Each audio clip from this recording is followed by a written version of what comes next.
Bibliyada Peyğəmbərlik. Giriş. Əziz dinləyicilər, bu gün Bibliyanın ən maraqlı və eyni zamanda ən çox araşdırılan mövzularından biri olan Peyğəmbərlik haqqında danışacağıq. Bu mövzu əsrlər boyu insanların diqqətini cəlb etmiş, alimlərin, tarixçilərin və müqəddəs kitabı oxuyan milyonlarla insanın düşündüyü məsələlərdən biri olmuşdur. Bu mövzuya yaxınlaşarkən məqsədimiz hər hansı məzhəbin və ya kilsənin baxışını müdafiə etmək deyil. Məqsədimiz Bibliyanın özündə Peyğəmbərlik haqqında deyilənləri araşdırmaq, ayələrin məzmununu anlamağa çalışmaq və onların insan həyatına verdiyi mesajı öyrənməkdir. Bibliyada Peyğəmbərlik yalnız gələcəyi xəbər vermək mənasını daşımır. O, həm də Allahın insanlara çatdırdığı xəbərdarlıq, təsəlli, ümid və doğru yola çağırışdır. Bir çox hallarda Peyğəmbərlər yalnız gələcək hadisələrdən deyil, yaşadıkları dövrdə insanların mənəvi vəziyyətindən, ədalətdən, mərhəmətdən və tövbədən danışırdılar. Müqəddəs kitab göstərir ki, Peyğəmbərlik insan marağını təmin etmək üçün deyil, insanı Allaha yaxınlaşdırmaq üçün verilmişdir. Peyğəmbərlik insanın qorxu içində yaşaması üçün yox, imanla yaşaması üçün verilmişdir. Bu səbəbdən mövzuya açıq düşüncə ilə yanaşmaq və Bibliyanın dediklərini Bibliyanın öz işığında oxumaq vacibdir. Peyğəmbərlik nədir? Peyğəmbərlik sözü Allah tərəfindən verilən xəbərin insanlar arasında elan edilməsini ifadə edir. Bibliyada Peyğəmbər Allahın sözünü insanlara çatdıran şəxs kimi təqdim olunur. Bəzən Peyğəmbərlik gələcək hadisələri bildirir. Bəzən isə insanları günahdan dönməyə çağırır. Başqa hallarda isə Allahın xalqına təsəlli verir, ümid bəxş edir və doğru yolu göstərir. Buna görə Bibliyada Peyğəmbərlik anlayışı yalnız gələcəklə bağlı deyil. O, Allahın iradəsinin insanlara bildirilməsi deməkdir. Qanunun təkrarı kitabında bildirilir ki, Allah öz sözünü Peyğəmbərləri vasitəsilə xalqa çatdıracaq və insanlar həmin sözə diqqətlə qulaq asmalıdırlar. Əhdi Ətiq boyunca Musa, Şamuel, İlyas, Əlyəsə, Yeşaya, Yeremiya, Hizqiyal, Daniel və digər peyğəmbərlər Allahın xəbərini xalqa çatdırmışlar. Əhdi Cədiddə də peyğəmbərlik mühüm yer tutur. Vəftizçi Yəhya Məsihin gəlişinə yol hazırlayır. İsa Məsih özü gələcək hadisələr haqqında danışır. Həvarilər də müqəddəs ruhun rəhbərliyi ilə Allahın sözünü insanlara çatdırırlar. Beləliklə, Bibliyada Peyğəmbərlik Allahın insanlarla ünsiyyət vasitələrindən biri kimi təqdim edilir. Peyğəmbərliyin məqsədi. Bibliyanı oxuyarkən görünür ki, Peyğəmbərlik heç vaxt sadəcə maraqlı məlumat vermək məqsədi daşımır. Peyğəmbərliyin əsas məqsədlərindən biri insanı tövbəyə çağırmaqdır. İsrail xalqı Allahdan uzaqlaşanda Peyğəmbərlər onları xəbərdar edirdilər. Onlar bütpərəstlikdən, haqsızlıqdan, zülmdən və mənəvi pozğunluqdan uzaq durmağa çağırırdılar. Peyğəmbərliyin ikinci məqsədi ümid vermək idi. İnsanlar sürgündə olduqları zaman Peyğəmbərlər Allahın onları unutmadığını bildirirdilər. Çətinliklər müvəqqəti idi. Allah öz vədlərinə sadiq qalacaqdı. Üçüncü məqsəd Allahın hakimiyyətini göstərmək idi. Bibliyada dəfələrlə vurğulanır ki, tarix təsadüflə idarə olunmur. Allah tarixin üzərində hakimdir və onun planı həyata keçir. Dördüncü məqsəd isə Məsihin gəlişinə hazırlıq idi. Əhdi Ətiqdə yüzlərlə ayə gələcək xilaskar haqqında danışır. Bu ayələr insanları Allahın vəd etdiyi qurtarıcını gözləməyə hazırlayırdı. Həqiqi və yalançı peyğəmbərlər. Bibliyada tez-tez rast gəlinən mövzulardan biri həqiqi və yalançı peyğəmbərlərin fərqidir. Çünki Allahın adından danışdığını iddia edən hər kəs həqiqi peyğəmbər olmur. Yeremiya kitabında yalançı peyğəmbərlər haqqında xəbərdarlıqlar edilir. Onlar xalqın eşitmək istədiyini deyirdilər, lakin Allahın həqiqi sözünü çatdırmırdılar. Qanunun təkrarı kitabında isə deyilir ki, əgər kimsə Allahın adından danışır, lakin dediyi baş vermirsə, onun sözünə etibar edilməməlidir. Əhdi Cədiddə də eyni xəbərdarlıq davam edir. İsa Məsih bildirir ki, yalançı peyğəmbərlər zahirdə sakit və yaxşı görünə bilərlər, lakin onların həqiqi mahiyyəti əməllərindən məlum olacaq. Həvari Yəhya isə imanlılara hər ruhu sınamağı tövsiyə edir. Çünki dünyada çoxlu yalançı müəllimlər meydana çıxmışdır. Bu ayələr göstərir ki, Bibliya insanı düşünməyə, araşdırmağa və deyilənləri müqəddəs yazılarla yoxlamağa çağırır. Peyğəmbərlik və azad iradə. Maraqlı suallardan biri budur. Əgər Allah gələcəyi bilirsə, insanın seçim azadlığı varmı? Bibliya həm Allahın hər şeyi bildiyini, həm də insanın seçimlərinə görə məsuliyyət daşıdığını bildirir. Peyğəmbərlik gələcəyi göstərsə də, insanın mənəvi məsuliyyətini aradan qaldırmır. Yunisin hekayəsi buna nümunədir. Nineva şəhərinə hökm elan olunmuşdu. Lakin insanlar tövbə etdikdə Allah onlara mərhəmət göstərdi. Bu hadisə göstərir ki, peyğəmbərlik bəzən insanları dəyişməyə çağıran ilahi xəbərdarlıqdır. Allahın məqsədi insanın məhvi deyil, onun doğru yola qayıtmasıdır. Peyğəmbərlik və ümid. Bibliyada peyğəmbərlik qorxu kitabı deyil. Əksinə, onun əsas mövzularından biri ümiddir. Yeşaya kitabında gələcək sülhdən danışılır. Yeremiya kitabında Allahın xalqı üçün xeyirli planlarından bəhs edilir. Hizqiyal kitabında quru sümüklərin dirilməsi görüntüsü ümidsiz xalq üçün yeni həyatın simvoluna çevrilir. Daniel kitabında dünya imperiyalarının dəyişməsinə baxmayaraq Allahın hökmranlığının əbədi qalacağı bildirilir. Əhdi Cədiddə isə bu ümid İsa Məsihin şəxsində daha aydın şəkildə təqdim olunur. İnsan tarix boyu müxtəlif çətinliklərlə qarşılaşmışdır. Müharibələr, xəstəliklər, zəlzələlər, ədalətsizliklər və digər ağır hadisələr insanların həyatına təsir etmişdir. Lakin Bibliyanın peyğəmbərlikləri bütün bunlardan üstün olan bir həqiqəti xatırladır. Allah tarixə nəzarət edir. İnsan hər şeyi anlaya bilməsə də, Bibliyanın verdiyi ümid budur ki, son söz həmişə şərə deyil, xeyrə məxsus olacaq. Buna görə peyğəmbərlik insanı ümidsizliyə deyil, səbirə, imanlı həyata və etibara çağırır. Bu birinci hissədir. Növbəti hissədə Əhdi Ətiq və Əhdi Cəddəki əsas peyğəmbərliklər, Məsihlə bağlı peyğəmbərliklər və onların Bibliyada təqdimatı geniş şəkildə izah olunacaq.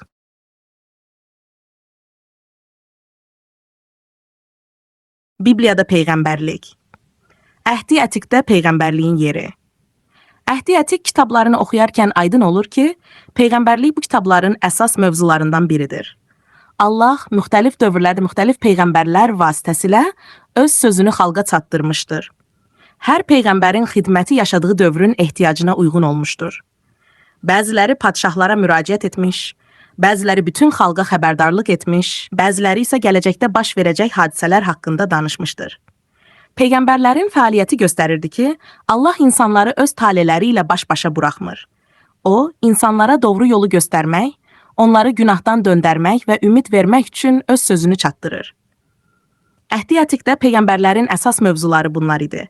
Allaha sədaqət, ədalətin qorunması, yoxsullara mərhəmət göstərilməsi, bütpərəstlikdən uzaq durmaq, tövbə etmək və Allahın vədlərinə güvənmək.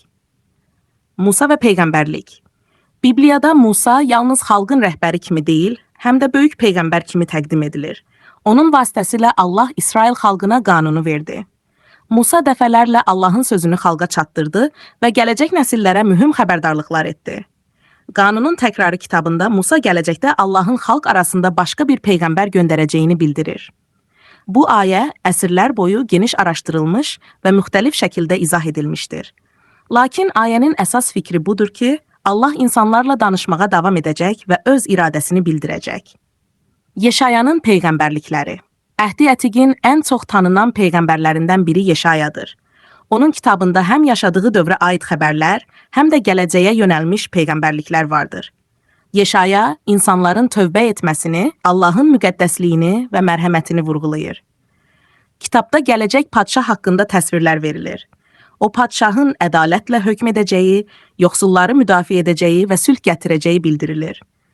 Yeşaya kitabında əzab çəkən qul haqqında olan hissə də Bibliyada ən çox araşdırılan mətnlərdən biridir.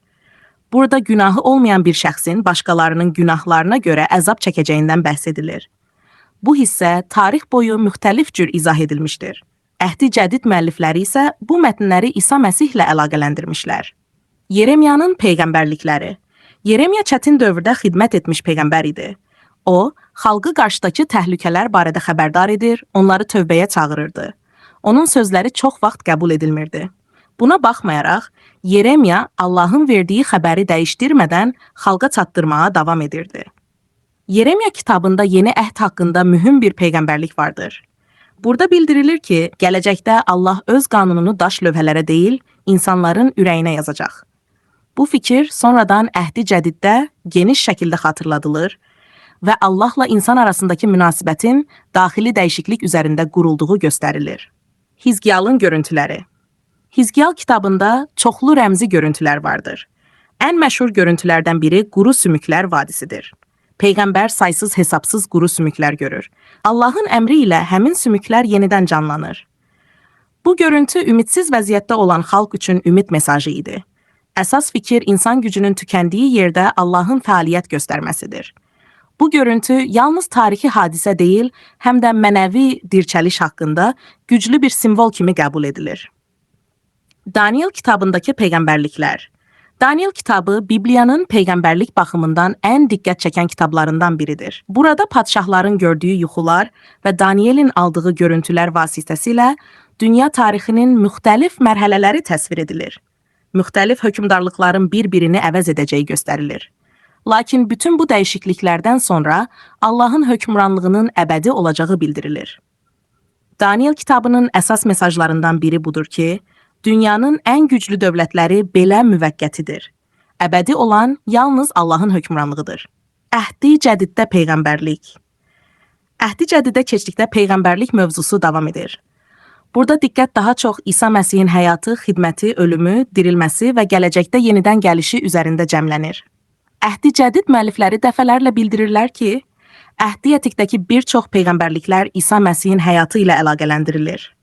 Bununla yanaşı, Əhdi Cədid yalnız keçmişdə yerinə yetmiş hadisələrdən danışmır. O, gələcəyə aid ümid və gözləntilərdən də bəhs edir. Vəftizçi Yəhyanın xidməti. Vəftizçi Yəhya insanları tövbəyə çağırırdı. O bildirirdi ki, Allahın padşahlığı yaxındır. Onun əsas vəzifəsi gələcək Məsihin yolunu hazırlamaq idi. Yəhya insanların diqqətini özünə deyil, gələcək şəxsə yönəldirdi. Bu, Bibliyada peyğəmbərlərin mühüm xüsusiyyətlərindən biridir. Onlar öz şöhrətlərini deyil, Allahın məqsədini ön plana çıxarırlar. İsa Məsihin peyğəmbərlikləri. İsa Məsih öz təlimində gələcək hadisələr haqqında da danışmışdır. O, insanların mənəvi ayıq-sayıq olmalarını, sevgidə qalmaqlarını və Allaha sadiq yaşamalarını vurğulamışdır. İsa bildirirdi ki, insanlar yalnız gələcəyin əlamətlərini axtarmaqla kifayətlənməməlidirlər. Ən vacib məsələ Allahla münasibətin düzgün olmasıdır. O, həmçinin Yerusəlim şəhərinin gələcəyi, çətin dövrlər və Allahın padşahlığının tam təzahürü haqqında danışmışdır. Bu ayələr müxtəlif dövrlərdə müxtəlif cür şərh edilmişdir. Lakin onların əsas məqsədi insanı qorxuya salmaq deyil, imanlı və məsuliyyətli həyata çağırmaqdır. Məsihlə bağlı peyğəmbərliklər. Bibliyada ən geniş mövzulardan biri gələcək Məsihlə bağlı olan peyğəmbərliklərdir. Əhdi Ətiqdə gələcək hökmdar, xilaskar, çoban və xidmətçi haqqında müxtəlif təsvirlər verilir. Əhdi Cədid müəllifləri bu mətnlərin İsa Məsihin həyatında həyata keçdiyini bildirirlər. Onlar Məsihin doğulmasını, xidmətini, əzab çəkməsini, ölümünü və dirilməsini Əhdi Ətiqdəki müxtəlif ayələrlə əlaqələndirirlər. Bu mövzu Bibliya boyunca vahid bir xətt təşkil edir. Bir kitabda vəd edilən mövzu digər kitabda davam etdirilir. Beləliklə, Bibliyanın müxtəlif kitabları arasında məzmun baxımından əlaqə görünür. Peyğəmbərliklərin yerinə yetməsi. Bibliyada bəzi peyğəmbərliklərin artıq həyata keçdiyi, bəzilərinin isə gələcəyə aid olduğu göstərilir. Bu vəziyyət Bibliyanın oxunmasını daha diqqətli edir. Oxucu hər ayənin hansı tarixi şəraitdə deyildiyini, kimə ünvanlandığını və hansı məqsəd daşıdığını nəzərə almalıdır. Belə yanaşma peyğəmbərliklərin daha düzgün başa düşülməsinə kömək edir. Bibliya peyğəmbərliyi sensasiya yaratmaq üçün deyil, Allahın etibarlılığını göstərmək üçün təqdim edir. Allah vəd verirsə, öz vaxtında onu yerinə yetirir. Bu düşüncə Bibliyanın əvvəlindən sonuna qədər davam edən əsas mövzulardan biridir. Növbəti hissədə son dövrə aid peyğəmbərliklər, Vəhiy kitabı, peyğəmbərliyə düzgün yanaşma və geniş yekun nəticə veriləcək.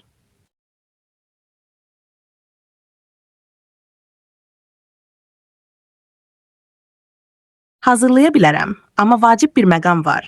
Əvvəlki hissələrdə mən başlıqları yenidən təkrarladım. Video üçün daha peşəkar görünməsi baxımından 3-cü hissəni əvvəlkilərin davamı kimi yazıram və yekununda tamamlayıram. Son dövr haqqında peyğəmbərliklər. Bibliyada son dövr haqqında müxtəlif mətnlər vardır.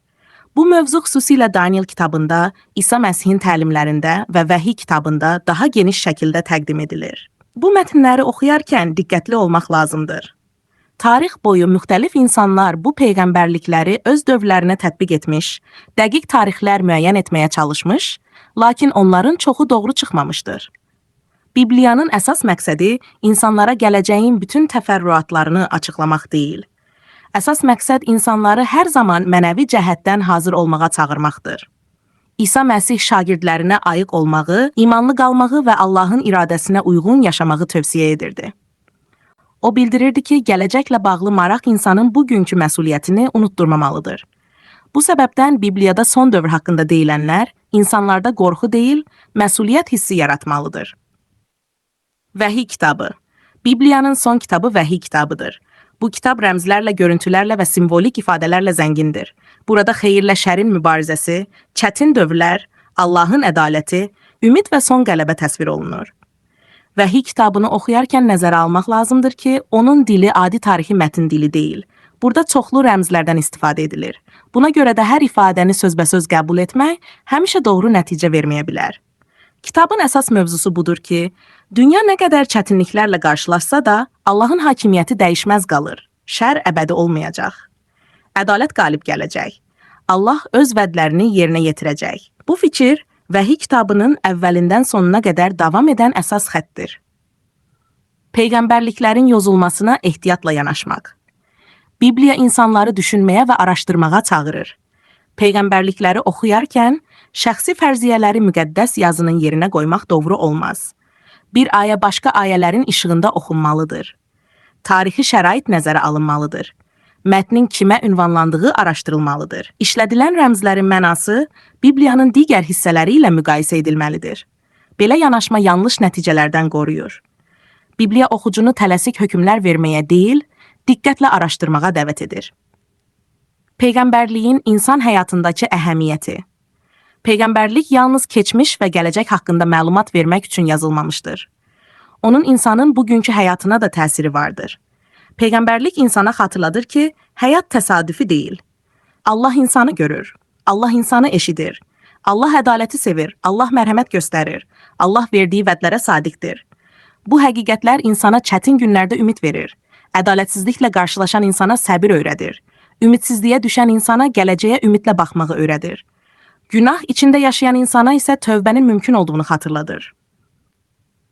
Peyğəmbərlik və məsuliyyət. Bibliyada peyğəmbərlik insanın məsuliyyətini artırır. İnsan Allahın sözünü eşitdikdən sonra ona münasibət bildirilməlidir. Bu münasibət iman, itaət, tövbə və salih həyat şəklində özünü göstərə bilər. Peyğəmbərlik sadəcə bilik toplamaq üçün deyil. Onun məqsədi insanın həyatında dəyişiklik yaratmaqdır. Bibliyada həqiqi hikmət eşitdiyini həyata tətbiq edən insana aid edilir. Bu səbəbdən peyğəmbərlik yalnız araşdırılacaq mövzu deyil, həm də düşünüləcək və tətbiq ediləcək həqiqətdir. Bibliyanın ümumi mesajı. Bibliyanın əvvəlindən sonuna qədər vahid bir fikir görünür. Allah insanı sevir. İnsan günah səbəbindən Allahdan uzaq düşmüşdür. Allah insanı tərk etməmişdir. O peyğəmbərlər göndərmiş, xəbərdarlıqlar etmiş, təsəlli vermiş və ümid bəxş etmişdir. Bibliya göstərir ki, Allah tarix boyunca öz planını mərhələli şəkildə həyata keçirmişdir. Peyğəmbərliklər də bu planın bir hissəsidir. Onlar Allahın etibarlılığını, hikmətini və hökmranlığını göstərir. Nəticə, bu mövzunu yekunlaşdırarkən bir neçə mühüm nəticəni qeyd edə bilərik. Birincisi, Bibliyada peyğəmbərlik yalnız gələcəyi xəbər vermək demək deyil. O, Allahın insanlara çatdırdığı xəbərdarlıq, öyüd, təsəlli və ümid mesajıdır. İkincisi, peyğəmbərliyin məqsədi insanlarda qorxu yaratmaq deyil. Əsas məqsəd insanı doğru yola çağırmaq, Allaha etibar etməyə təşviq etmək və salih həyata yönəltməkdir. Üçüncüsü, Bibliya həqiqi və yalançı peyğəmbərlər arasında fərq qoymağı öyrədir. Buna görə hər fikir müqəddəs yazılar əsasında diqqətlə araşdırılmalıdır. Dördüncüsü, Bibliya göstərir ki, tarix təsadüfi şəkildə inkişaf etmir. Allah tarix üzərində hakimdir və onun məqsədləri öz vaxtında həyata keçir. Beşincisi, peyğəmbərliklərin mərkəzində ümid dayanır. Çətinliklər, müharibələr, xəstəliklər və sınaqlar nə qədər ağır olsa da, Bibliya insanı ümidsizliyə deyil, səbirlə yaşamağa və Allaha güvənməyə çağırır. Sonda isə belə bir nəticəyə gəlmək olar ki, Bibliyada peyğəmbərlik keçmişi izah edən, bu günü dəyərləndirən və gələcəyə ümid verən ilahi bir mesaj kimi təqdim edilir. Bu mesaj insanı qorxu ilə deyil, iman, ümid, sevgi, ədalət və mərhəmət yolu ilə yaşamağa dəvət edir. Bibliyanın ümumi çağırışı da məhz budur. İnsan Allahı axtarsın, həqiqəti araşdırsın, yaxşılığı seçsin və həyatını doğruluq yolu üzərində qursun.